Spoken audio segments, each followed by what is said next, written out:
Second time on our new set, and we've got Bruce Logan, good friend, and Elliot Rosenblatt. Hey.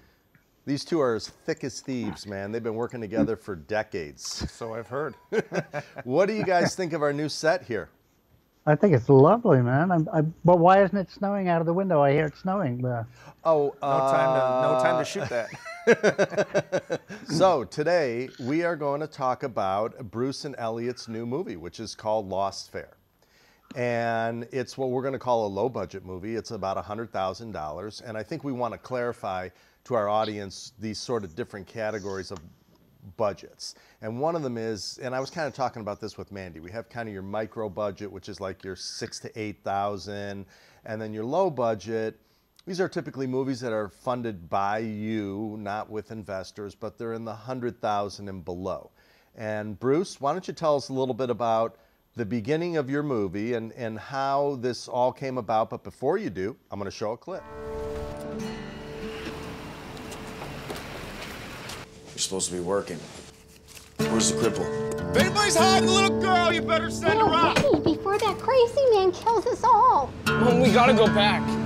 Hey, let him go! He can't breathe! Why do you let him treat us all so bad? He don't even love you. Sonny, come on, he's just a dumb cowboy. There's a lot of things I could do. Guess you're gonna have to pay off your mama's tab again. To run out and get in that taxi cab. I was gonna give your wallet back. Before or after you paid me? With my own money. I don't trust him. Right now he's all we've got. He's not even nice. Still gonna use that rope? I don't know. This ain't my first time at a nut house, you know. What are you doing here? Just okay, we have another runner from the kids unit. Gonna get the sleepy needle. It belongs in the kid unit. She belongs with me. You loved my mom? I don't want to talk about that. He's not gonna wait for me to bring him the money. Take the money. Do not come out. Dad! He's got that little cripple with him. Ah! Stay down. Yes, I'm dying.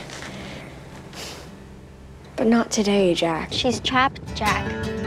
Just like you. I want to make a deal with you, Sonny. Oh, we already got a deal. You brought me here for money? Oh, God. But you're not doing a damn thing more to those kids. My sister will never belong to you. I should have killed you when I had the chance. When you were in my oil. I want you to promise you won't let her break you. The way she was broke. Careful. Wish I could fly away with you. Wow.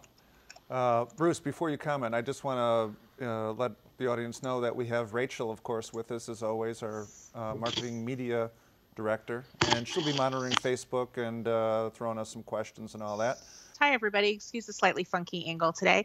I'm already on chat with you guys on Facebook. If there's anything you want to talk about or any questions you have as we go, let me know. I'll make sure we ask them. And yeah, let's talk to Bruce. Okay, she seems very diligent. She's like right in her computer there. I love it. Okay, so Bruce, I just want to say one thing before you get started. I mean, I remember when I watched the movie with you, and the first thing that hit me is that it had this feeling of a 22-year-old who made this movie. It has this really kind of handheld, sort of cool kind of greenness to it. The color scheme I loved. It's super close up. It just is a totally different departure from anything I ever saw you do. And if somebody would have said, "Hey, Bruce made this movie," I'd have been like, "What?" Well, you will probably see me shoot for somebody else. So when I shoot for myself, I can do anything I want. So that to me is what fit this particular story. So, and the other thing about the movie, which we shot in 11 days, is that we had to move so fast. All I could really do is create street theater and shoot it with two cameras, either crossing each other or side by side, close, wide and close at the same time. So it's necessity is a mother, as I say. Well, that gets us into this whole low-budget filmmaking and how that sort of affects and crafts the look of your movie, right? Maybe you can talk more to that. Yeah, well, going back to your original question, the way this movie came about was that I'd had two movies greenlit for me to direct, and they both fell apart within a couple of weeks of commencing principal photography. So I said, well, I'm just going to make my own movie. So I was looking for a script that was makeable in, at a budget and in a fairly short period of time. And I found this property on a virtual pitch site. And I worked with the writer for about a year, and together we came up with this final script. And then, I couldn't spend more than $100,000, so I told Elliot, well, what can I get for this? And so he did the math, and he said 11 days. Well, the shortest picture I've ever shot was 18 days. So I thought, wow, I'm not sure if I can do that. There's like no room for error. But we attempted it and succeeded. So it was good. So Elliot, how did you come up with this determination? I know a lot of people that we talk to, and they find a story and they're like, we're just going to do it. Their passion project, you mean? But you can't always afford your passion project. Well, yeah. Well, this was my passion project, Oh, okay. So that worked out for you. Yeah, it did. So tell us how you made his passion come true, Elliot. Well, the amount of money dictates how much you can do. So we didn't want to work everyone for free. A lot of these movies are made where all the crew works for free, or all favors are done. We decided we're going to give everybody the same amount of money no matter what their position was, if they were a key or not. So everyone was even across the board. So once I figured that out, and this is not an easy movie to make as a low budget movie because it's got a lot of locations, it's got kids. It kind of went against the grain of how you make a low budget movie. It had all these elements that shouldn't be there because they restrict you, certainly in time with children. But the story was so compelling, we figured out a way to do it. I mean, I wanted to do it in 13, 14 days. I was hoping to get out of it, but we didn't. It just didn't work out that way. So I had to go, every time I did it, the days went down to 11, which is an impossible task if you think about a 90-something page script in 11 days. That's a lot of pages a day, and there's action in this movie, and gunfire and car stuff, and so. But because of experience between me and Bruce and a couple people on the crew, we figured we can pull it off. So, we did. Well, part of the thing that we need to describe that we haven't is that Elliot is the producer. We didn't lay this out, and Bruce is the director.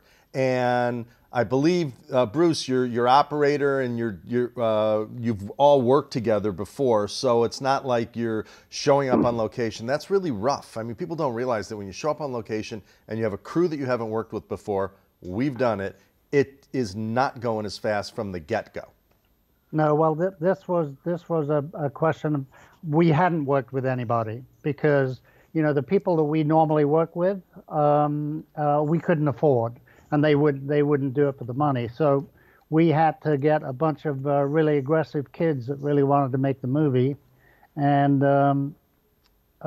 get it done. One of the big problems for this movie for me was that the 11-year-old girl, who was actually 13, was in practically every scene in the movie. So not only did we make it in 11 days, but I don't think any day was longer than 12 hours. So we were really fighting it on both ends. And it's a road movie. And it's a road movie. So the company changes every 10 minutes, and there's a lot of gun scenes. Yes. Yeah. Yeah, well, we definitely decided, we actually used non-guns, which are they're guns that fire a little flame out of the end of the barrel, but it's not an actual gun, so that we didn't need an armorer on the set. Those could be handled by. Yeah, or a Yes. fireman, he said. Yeah, I did not know Right. that. Wow, you really pulled that off. I thought those were real guns, and it seemed pretty damn real. Why isn't everybody doing that then? Also, the other interesting fact about that is that since 9/11, you can't shoot a gun out in public where the public could see it. So if you're shooting on the street, you're going to have to kind of block anybody from seeing the gun because they're afraid people are going to call in that it's some kind of terrorist attack. So it's a new law on top of all the other laws when you work with guns. Yeah, we so had you to can't be even aware brandish a gun. in kind of remote places as best we could. Wait, so this is not considered gun then? It's considered a gun when you see it, but when we shoot it, there's rules about shooting it and there's rules about not shooting it. But the new rule is you can't brandish a gun in public, even on a movie set anymore because of 9/11. So that was a new thing we learned about. So that was another complication. Just all these things become a little complication. So in a low budget movie where you have no time to talk even about what you're doing, you just got to do it. It just is another thing that, wasted more time that we didn't have. So wait, so the scene in the gas station where he's got a gun, it was in the middle of the night. So I'm assuming you kind of just blocked it off. It was in the middle of the night and it was out in the middle of nowhere. Nobody could see you. Yeah, That's right. We had a truck that was actually blocking a view from the road for the gun, which was part of the scene. So.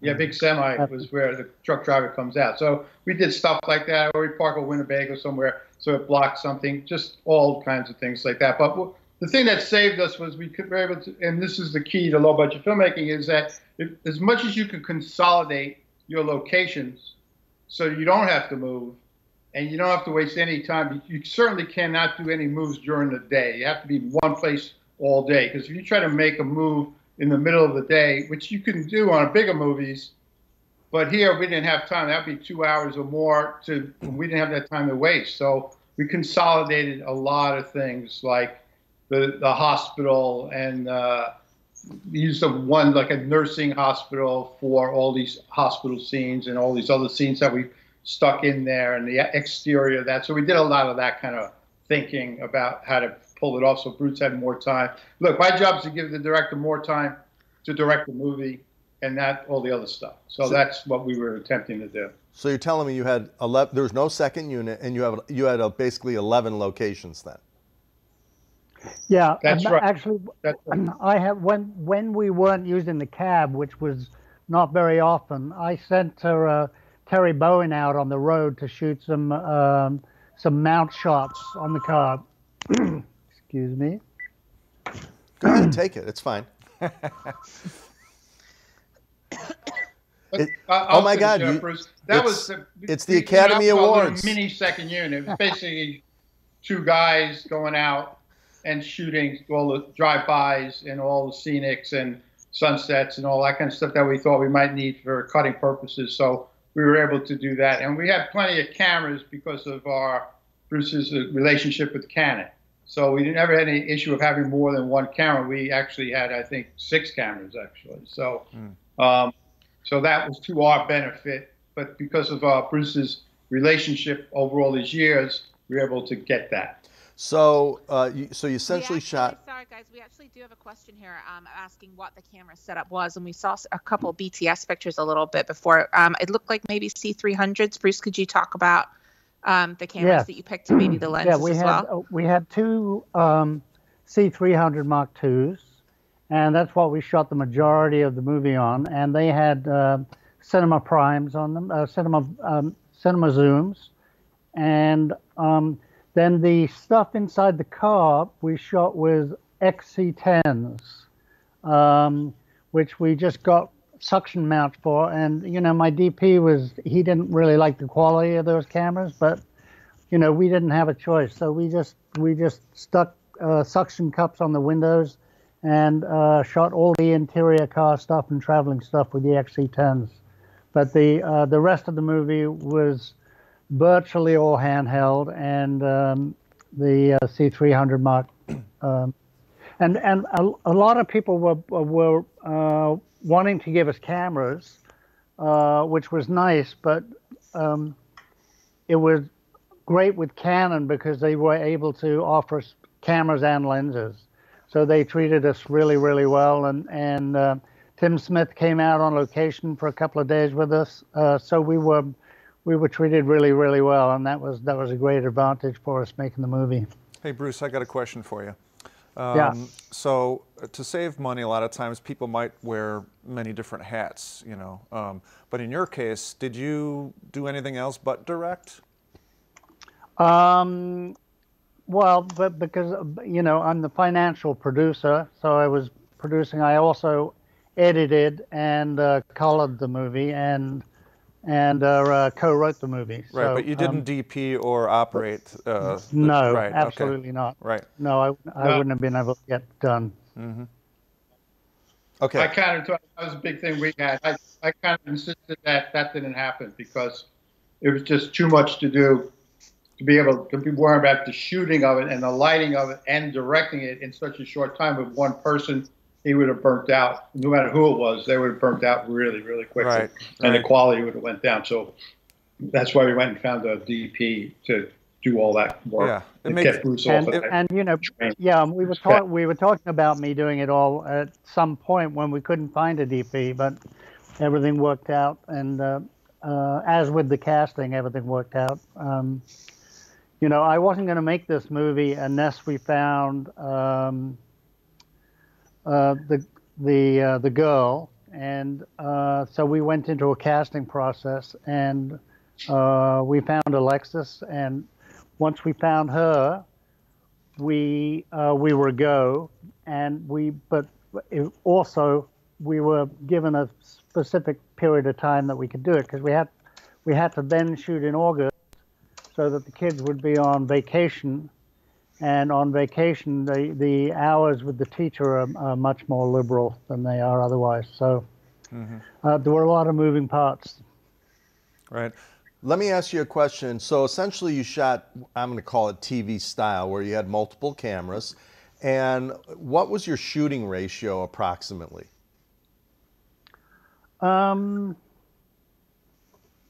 Probably like 3 to 1, I would say. But you know, but then you've got multiple cameras, so that makes it 6 to 1. So you know, literally it was shooting documentary and shooting street theater is the way, but is the only way I can really describe it. Well, I would describe it like shooting on film, pretty much. So to save time, you were shooting 2 cameras on most scenes? On every scene, but well, virtually every scene, yes.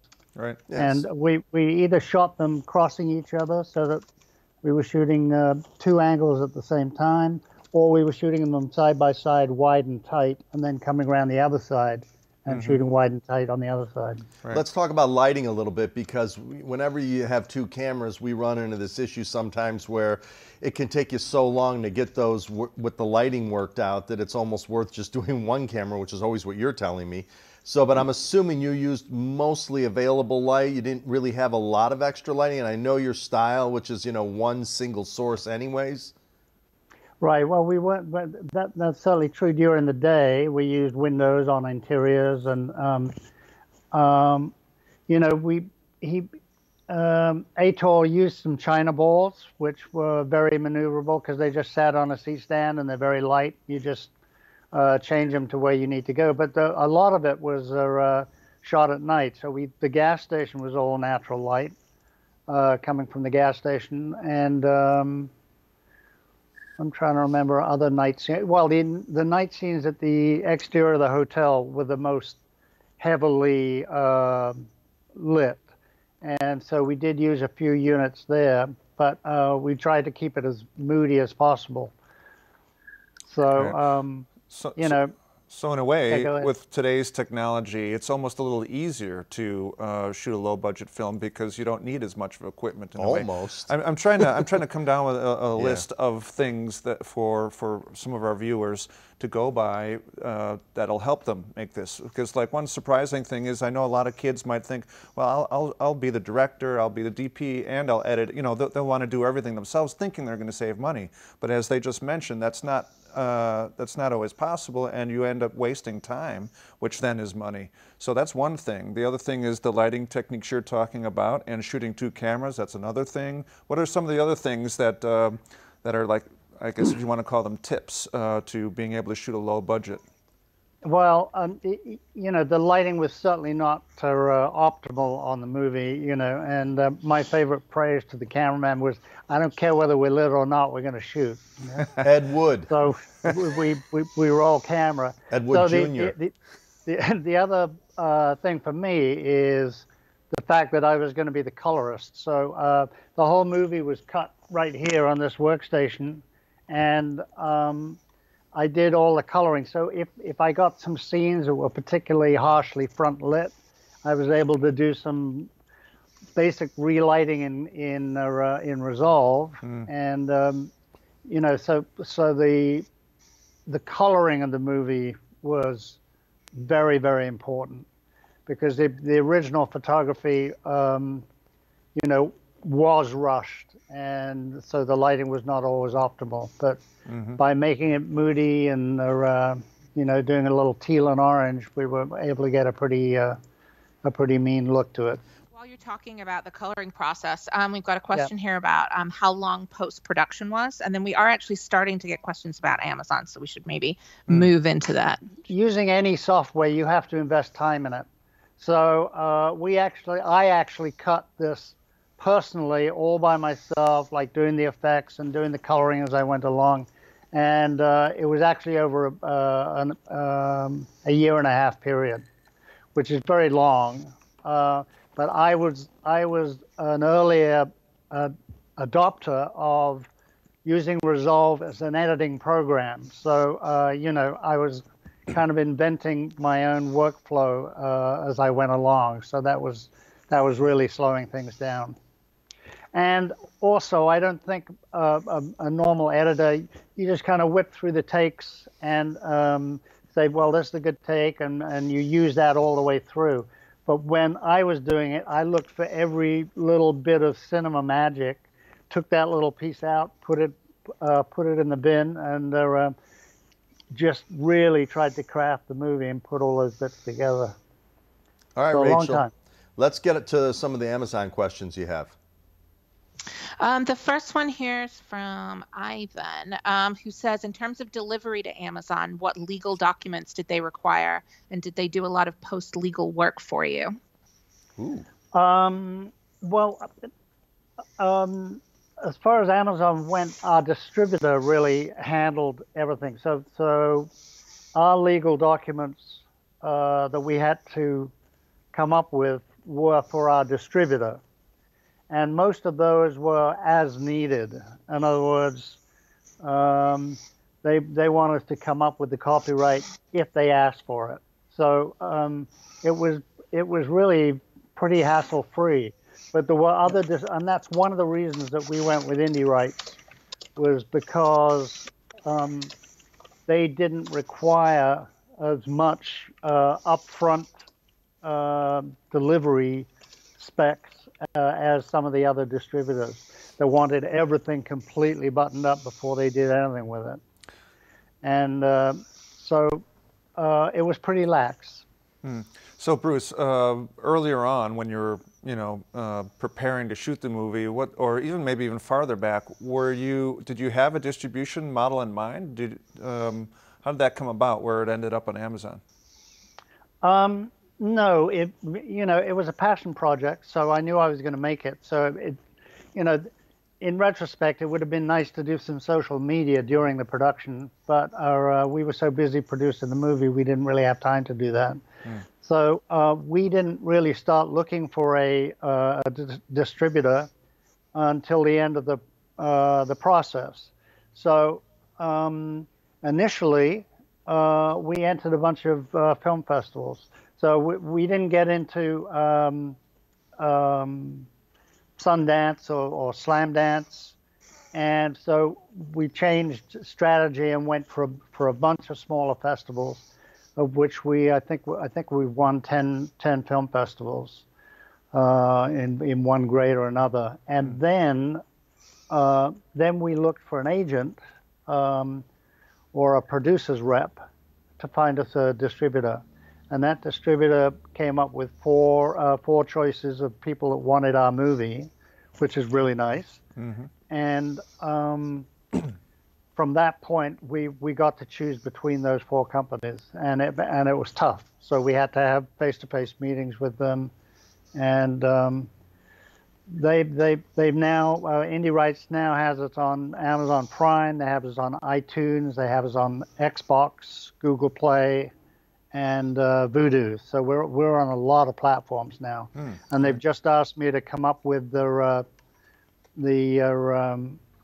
DVD and Blu-ray specs, because they want to try and sell some hard copies with Walmart and other solid vendors. So we're pretty happy with the way it's getting out there. Great. So to help our viewers that might be going down this road, in hindsight now, what are some of the things you might have done different? So you would have maybe had somebody or done some behind the scenes footage for social media, things like that. Festival route is the route you would take again, but maybe starting with the bigger ones. Let me know what you would do different. No, I would have entered a lot less film festivals and tried to target it a little more, knowing more about the film festivals. Would have done a lot more social media. Probably wouldn't have gone with a producer's rep, because now we have experience. The other thing is that you can just pay money to have people put the movie on different platforms, which kind of takes away from the distribution model. But because with our distributor, we have to do most of the social media. They're still looking to us to publicize the movie heavily. I think the biggest issue that everybody has is, okay, they're like, well, there's a couple things that I would say. Is one, when you're budgeting your movie, very few people like say, oh wow, I need this much money for marketing, I need this much money to go to festivals, I need this much money for entrance fees. All of that has to be in your budget. You got to be really careful about that. They're like, okay, here's all my money, I threw it all in my movie, and now what? Okay, then your movie's done. And I think the biggest question people have is, how do I get an abrogator, or what we would call a broker, a producer's rep, or a distributor? All, these are all the same kind of person. I think that's where people stop. They're like, I don't know how to find this guy, and they get stuck. So Elliot, where do you find this person? Well, because of us, I knew a lot of people that were distributors, reps, or worked in this distribution, worked for different companies over the years. So basically, I just called those guys who I know, and I said, who's the best people to go with we want to show the film to help us get it distributed. And he gave us a bunch of names, and we sent the film to them, and we picked one guy that we liked, and he put it out to all these different distributors. Okay. So for us, because there wasn't a real model to begin with, we just kind of went on everything we always did on experience and people that we knew.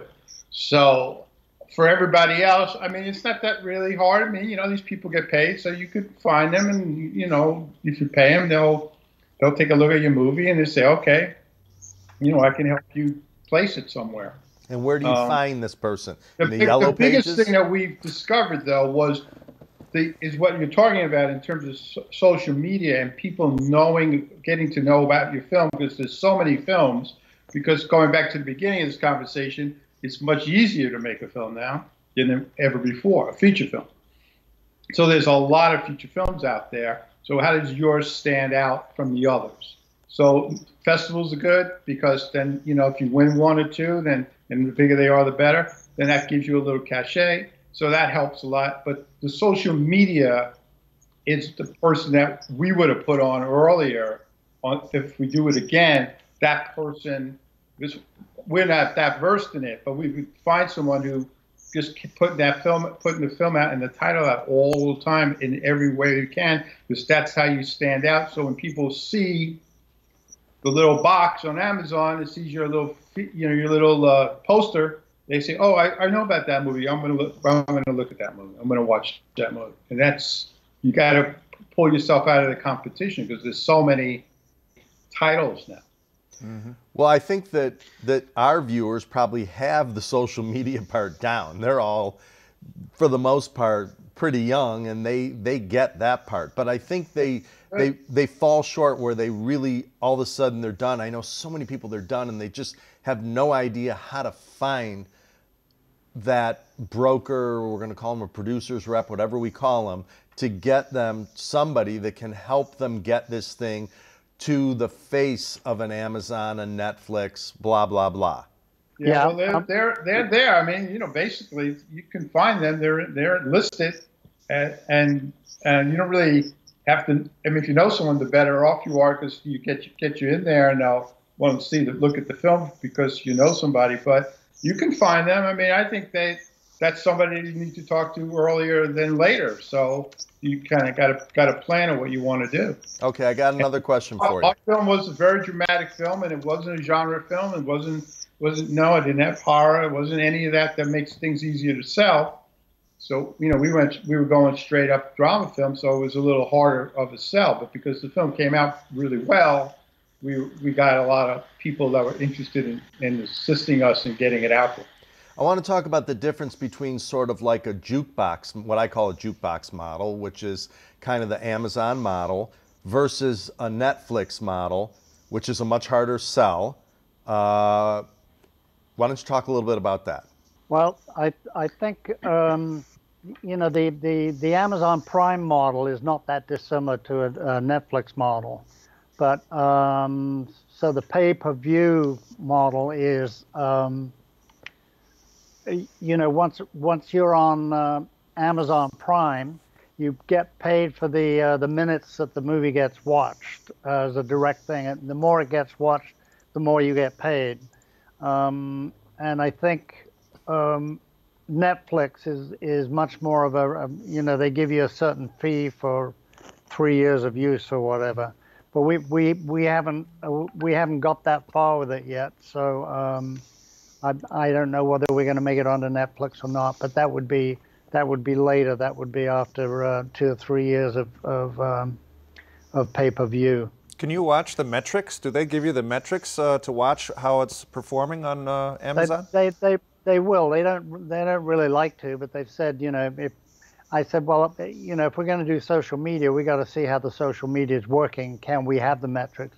Right. And she says, yeah, anytime I want, I can call up and get that for certain weeks. So it'd be interesting, like after this show, to be able to see whether people went and watched the movie today, having seen this on their, you know, so those are the sort of things that we'd want to watch. Interesting. But you know, I think the other thing is that what you've really got to do, you got to make a releasable movie.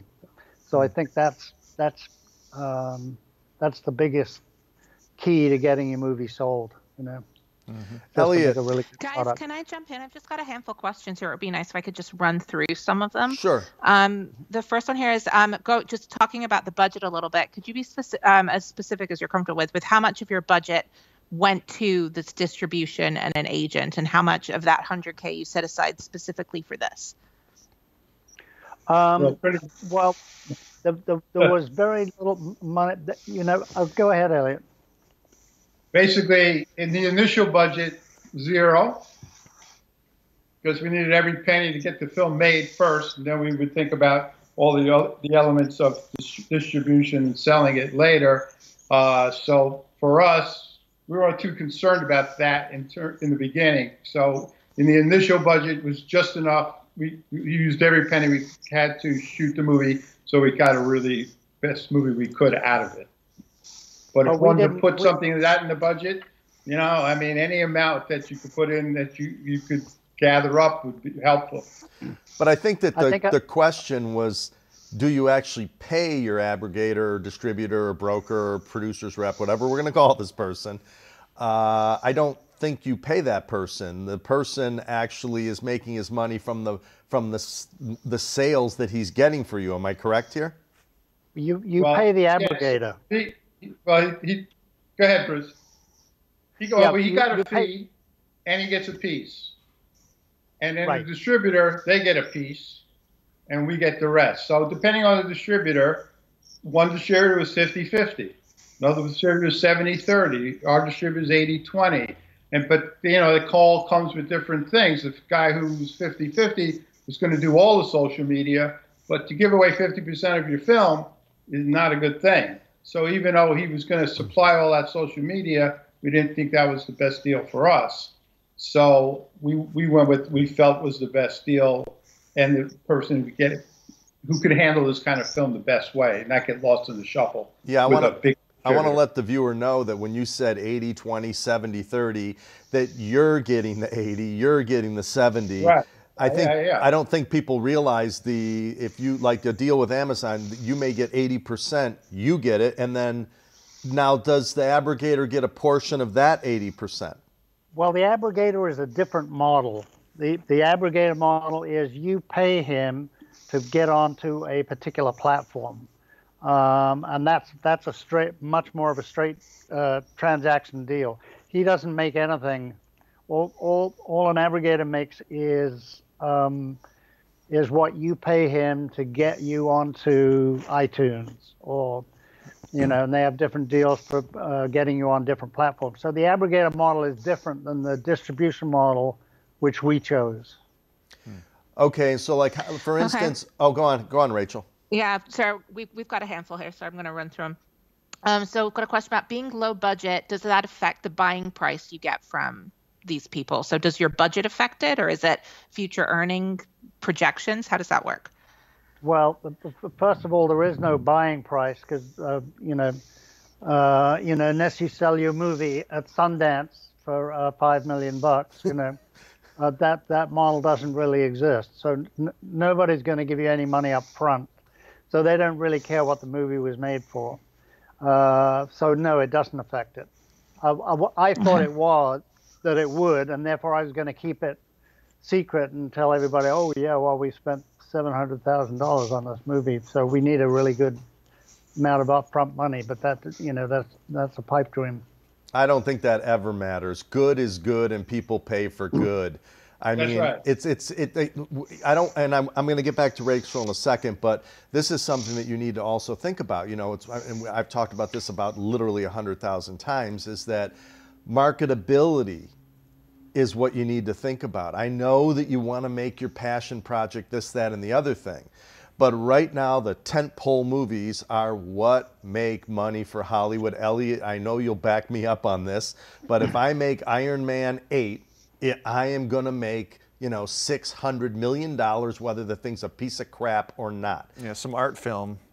2 people are going to enjoy it, maybe? It doesn't even matter. It's like you have to talk about marketability. That speaks to parents taking their kids to movies. Everyone enjoys it. Huge market.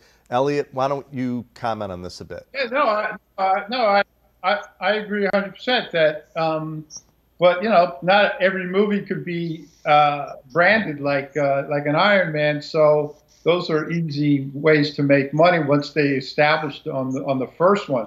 On these smaller movies, the biggest thing that would help, I feel, for the smallest movies in terms of marketability is not that much the story or the genre, but if you had a name of any kind in your movie, that's one of those things that right away makes you stand out from the rest of the field.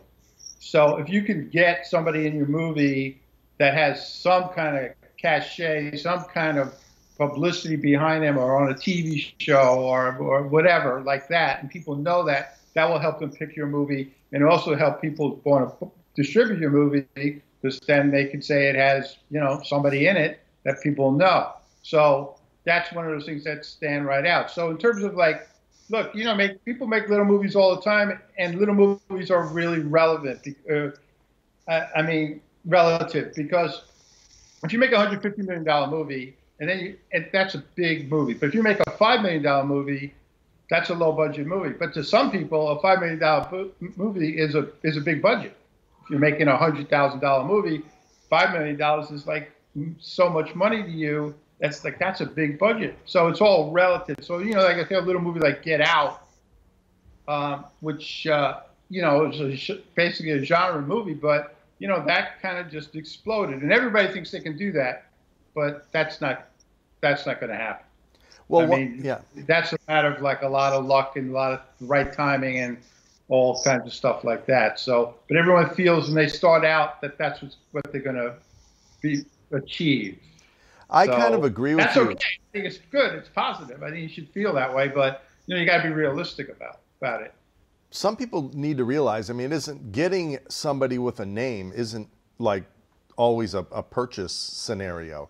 But personally, if I were doing a project like that, I would attempt to put a large portion of my budget into that person's name. But Elliot, what's the scenario like where I know people have like literally put $100,000 and gotten Robert De Niro for one day? And I know he'll show up, he won't read the script until he's on location. Does the idea of getting somebody for one day and having them have sort of more of a cameo appearance, is that something that's worthwhile? Yeah, well, first of all, you won't get Robert De Niro for $100,000. Well, I didn't mean Robert De Niro, but yeah. Okay. But yes, exactly does. I mean, you look a lot of like just take Bruce Willis, for instance. Bruce Willis will be in a movie for one day, and they'll shoot all his scenes, so they'll be able to intersperse him throughout the movie, so it seems like he's in the whole movie. And they might even give him $1 million for one day, but that $1 million at the end of the day comes back because they got Bruce Willis in the movie. So yeah, but I think you can also get actors that aren't that level but are well known for much less money or no money, because if they really like the script or they have a role that they've never played before, they might do it, and you never know. But if you can get to them, it's worth it. Quick question on how you get to them. All these people, so when we're working with people, even now with these like media influencers, we're always ending up hitting their manager or their agent, and it's like, the agent and managers only care about money. So it's like you literally have to hit them at a party or something. What about that idea? I mean, with this manager-agent scenario. Well, I think that's like, that's always the conundrum, is that how do you get past that? It's really hard to get past that. I mean, you're not going to really hit them up at a party or, it's if you know them or somebody knows them, or, sometimes the agent will take it under advisement and they'll read it. If they think it's really good, they'll pass it on. And other times they won't. So, but it doesn't hurt to try, because it happens. I mean, we did that with a movie with Bill Macy, and we couldn't get him the script, and finally it gave it to the agent, and the agent never gave it to the actor. I mean, I've spoken to many actors about, we sent you a script once, and the guy said, I never saw that script. The agent doesn't pass it on. So that's just part of the game. But I think you can you got to go into it and feel like, just give it a try, because it's pretty much published who represents who. So you work your way in as best you can. It's worth it. It's definitely worth it. I asked Bruce a question that I'm going to ask similar to you, in that, 2-3 years ago, this industry was totally different than it is today.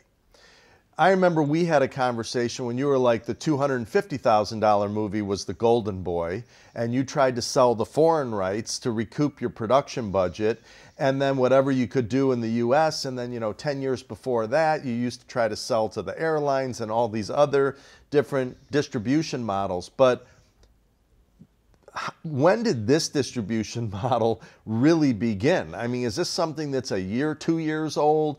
I mean, are foreign sale rights even something to talk about anymore? We're actually going to be sold foreign at Cannes this year.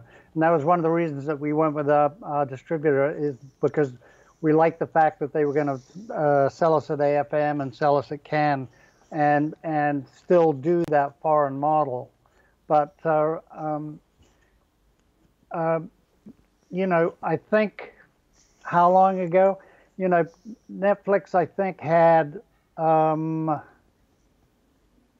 think they had like three nominations last year, and this year I can't remember what the number is, but it's a massive number of nominations for Academy Award this year. So the model is the biggest one. But to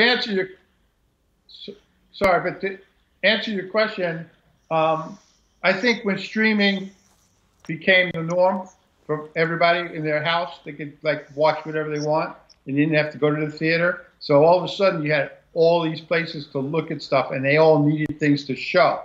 So that's when that distribution changed. Before that, when it was just theatrical and you made a feature film, man, it was really hard to get any kind of, even a time slot, but it was really hard to get anybody to distribute your film if you were just a little tiny film, even if you won a film festival. I mean, how many movies go to Sundance and get bought and all the other ones don't and then never get seen? But now they could be seen. So that's where the big sea change was, when streaming became the norm. Makes sense. I want to ask one other question, and then we're going to wrap this up. A lot of people think, you know, that and this has always been the case, that the movie is this is the movie and everything else is just below it. For budget, you mean? For what to make. Like you and I, we kind of recently shot a TV pilot, and to be honest with you, you know, the Netflixes, the Amazons, what they really want is episodic content. Elliot, talk to me about that. Well, no, I agree. The gold label, gold standard, is a feature film for everybody. And everyone in film school, all the kids coming up, first of all, they want to shoot on film. They don't really shoot on video, which is much more expensive. And video, of course, so I mean, in digital, you can shoot all day long, so it doesn't really impact you except for, you know, not as much as film. And I think it's still the gold standard for everyone. They want to make a feature film that's shown in the theater, and that still exists. I don't think that's changed. But now, a lot of filmmakers can go and make an 8-hour movie, and they cut it up and make it episodic, but it's basically an 8-hour movie. So for creatively, it's much more attractive. But still, it's nothing like being in the theater. I think the theater still is the top of the game. Well, that's what people want. I don't. I never did. You know, I always wanted to do what's relevant at that moment. And yeah, it's really cool to be in a dark. God, we asked this question 11 years ago. Was the very first question we asked. I'll never forget this on the Film Fellows. It was literally 11 years ago. I asked, the first word out of my mouth on a program we made was, would you rather have 100,000 people watch your thing on the internet or 1,000 in a movie theater? And the three people in the group said 1,000 in a movie theater. Right. And I was like, you're nuts. And I still say you're nuts. But wasn't your question more what Netflix and those other companies are looking for? They get more mileage out of an episodic thing than they would a movie, right? Well, okay, going back to yes, we're going to do the first thing is, there was no Netflix back then, but now currently, yes. Oh yeah, I mean, if you walk into Netflix, my question to you, Elliot, was Netflix is way more interested in episodic entertainment than they ever are in features. Well, HBO as well, Game of Thrones. People, look at all that. well, not at that level, but even low end. Like there's a lot of low end, very low budget episodic programming, and that's what they're really looking for. I don't want to burst people's bubble, but the movie is not the golden boy to streaming. Elliot, would you agree or disagree? I agree. But personally, to filmmakers, they want to be on the silver screen. It just is something about going to the theater and seeing your movie on a big giant screen is nothing like it. You can't compare that to watching it on your home TV screen, no matter how big it is. Well, I get that. It's just I'm talking creatively, and as a filmmaker, that's kind of what you want. In terms of business or about how many people will see your film, yeah, I think if you make a film and it's in the theater, it's going to go on Netflix anyway. They're going to show it, so now people know about it, and people didn't see it, they'll watch it there. So you kind of got it on both ends, and everybody's happy. Okay, Bruce, what were you going to add? I was just going to say that one of the reasons we went with our distributor is that they offered a 1-week theatrical release. Oh. What do they call it? Like not a full wall, like a theatrical for a week. You know, so that was very attractive to us. Okay, well, I get the silver screen. Yeah, I mean, I get the idea that everybody wants to be in the movie theater, and that's kind of great. It's not the only avenue anymore. But 10 years ago, it was even harder to get in the movie theater than it is today. I mean, the movie theater is focusing on tent-pole movies. That's the nature of the movie business right now. Look at, I mean, you got all these little movies that barely get any cinema time, and the nature of the movie theaters are smaller. They have less people in them. It's just, I said back then, if you think you're going to make a movie and get it in a movie theater, you're dreaming. And for real, not just a day or 2 days or whatever. You're right. That's the hardest thing. That was a really hard thing to get done, to get distribution on a major level. It's really almost impossible to do. So, you know, people would make videotapes and show them, you know, just send them as into the video stores so people could see them now. That was like another outlet you had. But now the whole game is completely different. So I think you make the film, and if it's really good, it's going to get shown somewhere. It's not going to not get shown. Let's put it that way. So if we're close to wrapping it up, what advice might you two give to the person that wants to make a low budget movie to kind of end this? You know, and this kind of goes against what you were saying, Steve, is like, I think good projects are made as passion projects, you know, and it's like you can try and second guess your audience, but if you make a movie that you would like to see, I think that's all you can really do. That's fair. I mean, I tend to have always been a businessman. So I look at the film business with the operative word on business. And I always have. But you're not going to, if you're going to make a movie, you're not going to pick something you know nothing about. You're going to try to combine the two. I wouldn't care. I would, to me, I would look at what is marketable at that moment. What can I afford to do? Yeah. And that's what I would make. Well, and then throw a little bit of like what you're interested in probably too. It's got to help. And I didn't think about that at all when I made this movie. I just said, you know, I'm going to do it. I'm going to find a story that I like, and I'm going to make that movie. And it came out good. So, okay, so that's good advice there. But if it hadn't come out good, then I'd be up the creek, you know. Well, we wouldn't be here talking right now. No, we wouldn't. Right. What about you, Elliot? You never really know what's going to be a hit, or what's going to be marketable today is going to be marketable later when you finish the film. So no one's ever been able to guess what that is or figure that out. What algorithms, whatever. No one's ever right about that. So I think you got to make a film that you know something about, that you care about, and that's the case of every first-time filmmaker. Even Scorsese's first film, every major filmmaker's first film was something they knew about their neighborhood or about how they grew up, and they attached to it that way. So you can say that's a passion project, but that's a way to get the film made. If you're a good filmmaker, you get it out there. And I think you just got to make sure you have enough money to make a really good film. And the two elements of that is that the sound is really great. Oh, thank you. And the picture is really great. And then the other stuff is, you know, comes together with people's talent. So if you get a good director, or you are a good director, and you know how to work with actors, then, you know, then it starts to build up from that. But in terms of money, I just think, don't make a movie if you don't have enough money, because you're going to get tripped up and you're going to get stuck. All right, two rules that I'm going to take out of this whole conversation is sound, which we've always said. I don't care if your picture looks like shit.